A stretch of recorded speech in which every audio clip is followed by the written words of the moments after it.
Here we have the Arsenal dual cable rack. So very versatile piece of equipment.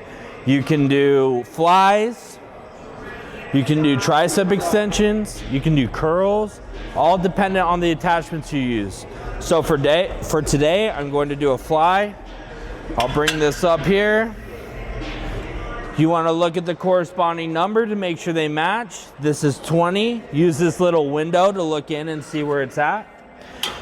Make sure they're matching. I'm going to come over here, adjust the weight. I'm going to just do 40 pounds. I'll put that in.